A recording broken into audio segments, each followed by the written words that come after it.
The words to which I should like to call your attention this evening are to be found in the book of the prophet Isaiah, in the 5th chapter, the 20th verse. The 20th verse in the 5th chapter of the book of the prophet Isaiah. Woe unto them that call evil good, and good evil. Ay de los que a lo malo dicen bueno, y a lo bueno malo, que hacen de la luz tinieblas, y de las tinieblas luz, que ponen lo amargo por dulce y lo dulce por amargo. Isaías 5, versículo 20. Para comprender la esencia de este mensaje de todo el capítulo, además de este versículo 20 en particular, debemos entender que este era para el periodo en que se emitió. Quiero recordarte que Dios había levantado al profeta para que se dirigiera a sus contemporáneos, la nación de Judá, en tiempos particularmente graves.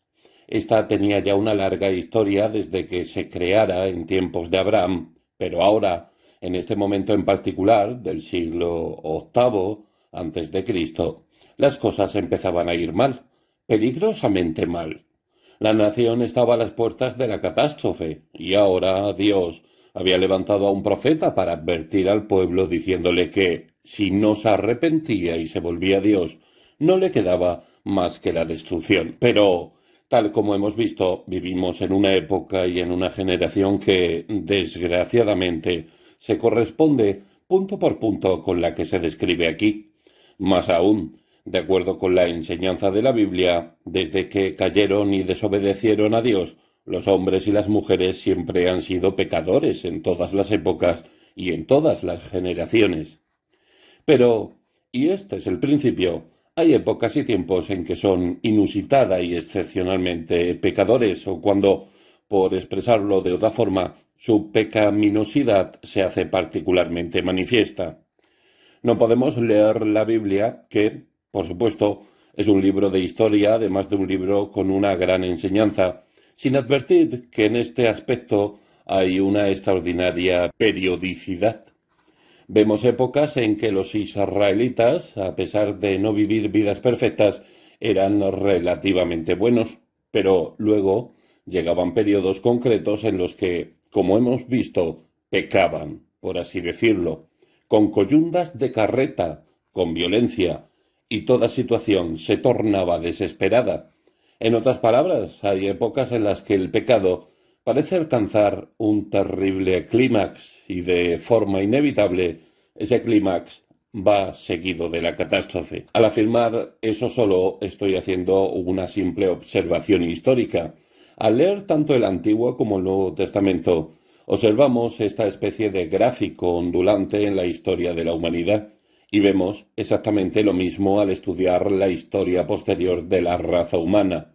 Tomemos, por ejemplo, el testimonio que nos da la Biblia de la destrucción del mundo en el diluvio. Esto es lo que nos dice. Caín, el hijo de Adán y Eva, comenzó a pecar.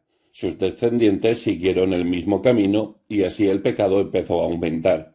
Llegó a un punto en el que era tan terrible que Dios se dirigió a la raza humana y dijo: «No contenderá mi espíritu con el hombre para siempre».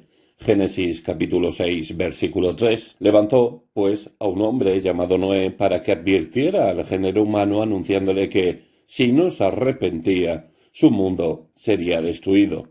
Esa generación fue una de aquellas en las que el género humano pecó con todas sus fuerzas y desafió a Dios con inusitada arrogancia. Y entonces llegó la catástrofe del diluvio. Hallamos otro ejemplo de esto en relación con la Torre de Babel.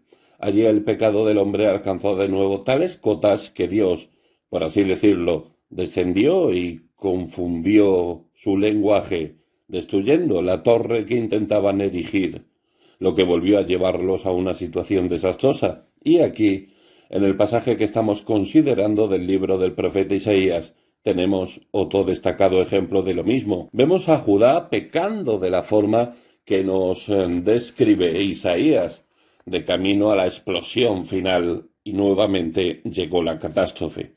Se levantaron los caldeos, los babilonios, y tras reunir un ejército vinieron y saquearon la ciudad de Jerusalén, llevándose cautiva la mayor parte de los judíos hasta la tierra de Babilonia. Esta terrible forma de pecar, este terrible periodo de pecado, condujo nuevamente a la catástrofe. Vemos exactamente lo mismo en los tiempos de nuestro Señor y Salvador. Los judíos volvieron a pecar de esa manera excepcional. A pesar de las advertencias de Juan el Bautista, a pesar de las advertencias del mismísimo Hijo de Dios, no quisieron escuchar. A pesar de la posterior predicación de los apóstoles, siguieron en las profundidades del pecado y eso llevó nuevamente al mismo resultado. En el año 70 después de Cristo, el ejército romano rodeó la ciudad de Jerusalén, la conquistó y la saqueó sin dejar piedra sobre piedra, y la nación judía fue dispersada entre las demás naciones del mundo. Estos son ejemplos de este principio que la Biblia nos enseña con tanta claridad, que si bien los hombres y las mujeres son siempre pecadores, hay épocas en las que el pecado, por así decirlo, se supera a sí mismo, se desata, y las personas pecan de forma tan extrema, desafiando a Dios con una arrogancia blasfema que lleva a un periodo de horror casi indescriptible. La Biblia nos enseña que en tales épocas Dios retira su poder de contención y permite que los seres humanos se exacerben en su iniquidad, visitándoles entonces con el castigo en forma de algún terrible desastre, pero jamás lo hace sin advertencias previas. Siempre envía a sus profetas, sus mensajeros, para hablar al pueblo individual y colectivamente. En esos momentos no hay nada que destaque más en el comportamiento pecaminoso de la raza humana que el elemento tratado en este versículo que estamos considerando. Esto es la perversión moral. Ay de los que a lo malo dicen bueno y a lo bueno malo, que hacen de la luz tinieblas y de las tinieblas luz, que ponen lo amargo por dulce y lo dulce por amargo. En todos estos periodos de la historia del género humano, cuando el pecado lleva a perder la cabeza, esta es de forma invariable la característica más destacada, y reclamo atención a este respecto porque, por desgracia, es el elemento más destacado en la vida del mundo hoy en día. A la luz de todo esto que tan claramente queda demostrado en la historia, ¿hay algo que exija ser considerado de manera más apremiante? ¿Puede importar algo más que esto? En comparación con esto, ¿qué valor puede tener la mayor conferencia de estadistas del mundo entero? Si esto es cierto, nos encontramos en una situación desesperada. Si la ley de la historia es cierta, a menos que nos arrepintamos y nos volvamos a Dios, solo puede haber un final, la catástrofe. Consideremos, pues, la enseñanza de las Escrituras con respecto a esta cuestión. En primer lugar, debemos considerar las características de esta situación. El principio siempre es el mismo, pero deseo presentarlo especialmente en su manifestación moderna. Ahora bien, el pecado siempre es pecado, pero existen diversos grados. Se puede manifestar de diversas formas y con distintos disfraces. A veces, los hombres y las mujeres pecan y se avergüenzan de ello. Se trata de la naturaleza pecaminosa, pero además, como ya hemos visto en anteriores estudios, hay otras ocasiones en las que personas ya no sienten vergüenza. Pecan abiertamente, están orgullosos de ello y hasta se jactan. Eso es distinto, ¿no es cierto? Pero hay algo que va más lejos aún. En ocasiones las personas no parecen tener ningún sentido moral en absoluto, y esto no solo es cierto en general, sino también de los individuos. Todos hemos conocido a individuos que pecan y se avergüenzan de ello. Espero que esa vergüenza esté presente en todos nosotros. También hemos conocido a otros que pecan sin avergonzarse. Y quizá hayamos conocido a individuos que parecen haber perdido todo sentido moral, que no parecen distinguir la diferencia entre lo correcto y lo incorrecto. Son amorales, sin moral. Pero existe algo peor aún. Lo que se describe en este versículo, esto es la naturaleza pervertida, porque ser un pervertido es peor que ser amoral. Ser amoral es ser negativo en todo caso, pero estos han superado la amoralidad hasta llegar a una situación en la que invierten la moralidad y hacen de lo bueno malo y de lo malo bueno, de las tinieblas luz y de la luz tinieblas, de lo amargo dulce y de lo dulce amargo. Este es un estado en el que han trastocado todos los patrones. Es una inversión deliberada y activa de lo que hasta ahora se aceptaba universalmente en mayor o menor medida. Esto se puede ver en los individuos, en las naciones, en todos los grupos de personas y a veces en la vida de todo el mundo, como ya he mostrado por medio de las Escrituras. En ese estado, los hombres y las mujeres le dan la vuelta a todo y se glorían en el hecho de hacerlo. Ese era el estado de las personas que vivían en Jerusalén cuando Isaías se dirigió a ellas en esta profecía y les anunció que, a menos que se arrepintieran, su único destino sería la catástrofe. ¿No es igualmente cierto en la actualidad?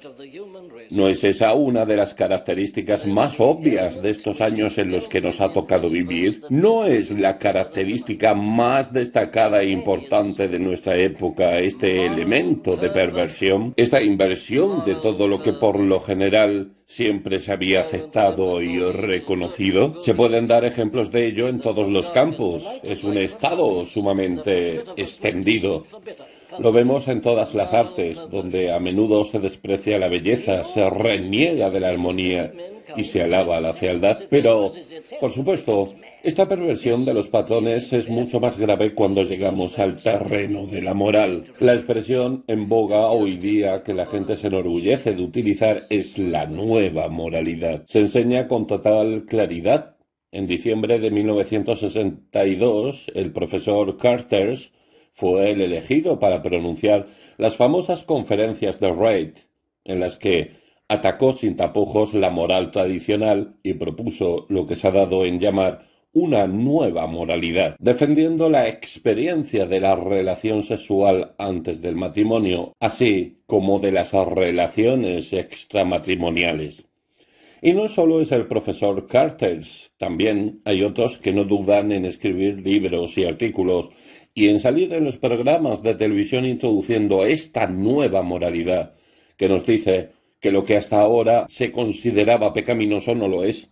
De hecho, postulan que es una equivocación condenar estas cosas, porque son formas de expresarse. Nos enfrentamos pues a un ataque no solo a la religión, sino a la moralidad en su conjunto, y el ataque es descarado y diario.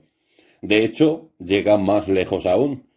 Están los que llegan a atacar la mente del hombre. Esa era, en esencia, la postura de D.H. Lawrence. Decía que el problema de la raza humana es que piensa demasiado y que sus cerebros se han desarrollado excesivamente.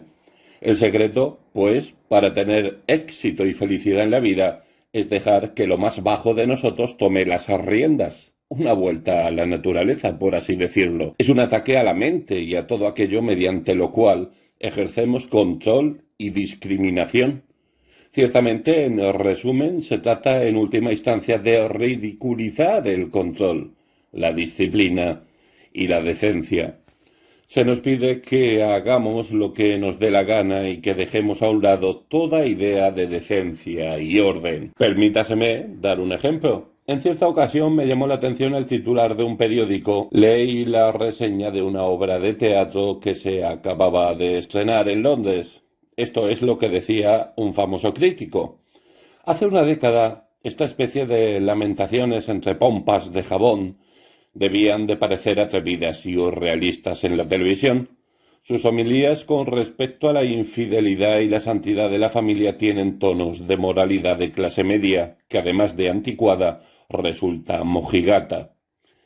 A eso es a lo que hemos llegado. Al parecer, se trataba de una obra que 10 años atrás habría sido más bien atrevida e impactante, pero hoy en día cualquier intento, por débil que sea, de defender la moralidad y hablar de lo equivocado de la infidelidad o de la santidad de la familia como unidad social, se desecha despectivamente como una moralidad de clase media que además de anticuada, resulta mojigata. En un sentido es una pérdida de tiempo leer estas reseñas y en otro no.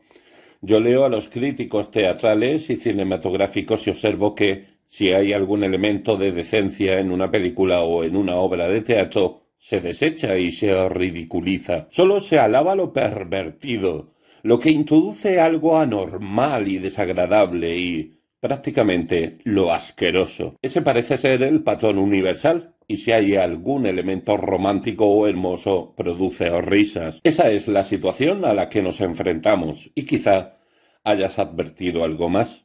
¿No te has dado cuenta de que hoy en día existe tendencia a solidarizarse más con los criminales que con sus víctimas? ¡Qué pena dan esos pobres criminales! La gente va de un lado a otro haciendo peticiones en su nombre, diciendo la lástima que sienten por ellos y pidiendo que no sean tratados con excesiva dureza. Y lo mismo se puede decir de los pervertidos.